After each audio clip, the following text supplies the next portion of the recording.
This is the Bernette B38. It is a computerized machine with a digital LCD screen, and I'm going to show you some of my favorite features on this machine. Some of the basics features, which I also consider luxury, is a needle threader and a buttonholer.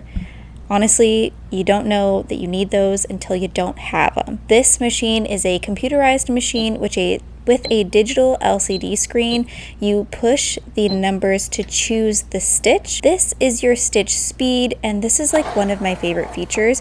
Not only does this compartment pull off so that you have a smaller arm around the machine, but also you can access this compartment with this on the machine, which is super nice so that I don't have to pull it off to access this compartment like you do on other machines. I'm going to show you how to wind a bobbin and also how to thread this machine because it is very easy.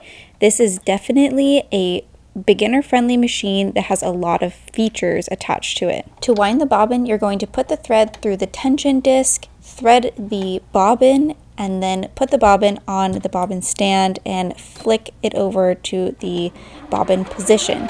You can click the start button or you can use your foot pedal to wind this bobbin. I'm going to wind it until it is completely full. Once the bobbin is full, it will automatically stop. You won't be able to wind it anymore if you're using the foot pedal, which I love so that you know that you get the fullest bobbin possible. My bobbin is fully wound and I'm going to flick it back to the sewing position. I'm going to snip the thread and then we're going to thread this machine.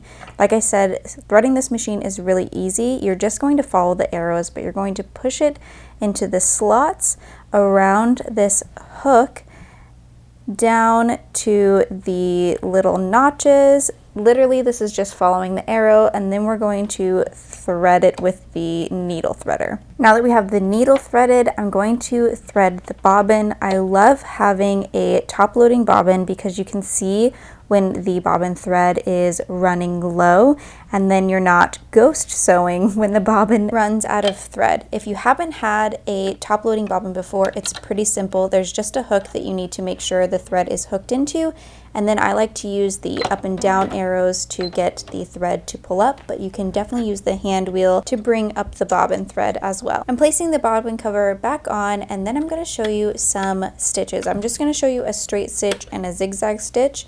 But first we have to back tack. It's this little reverse button, and if you hold it down, it goes further backwards. If you don't, if you just push it, it just does a little tack, so totally up to you how you want to sew. My favorite feature about this machine is the cutting feature. You just press this scissor button and it automatically cuts the thread. Honestly, this is literally why I wanted this machine. And here is what the stitch looks like. Now let me show you a zigzag stitch. I'm going to do the same thing first, starting out by back tacking.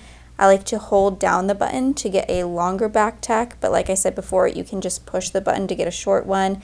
I'm going to back tack at the end, and then I'm going to show you what that stitch looks like. Honestly, it's a beautiful stitch and it's a very secure stitch, super tight. As long as your tension is correct, there should be no issues with your stitch. I got super lucky with this machine and purchased it on the secondhand market for $25. I honestly swear by buying machines secondhand. Let me know in the comments if you would purchase a secondhand machine. Don't forget to subscribe, and I picked out some videos I thought you would really love. Thank you for watching, and I'll see you really soon.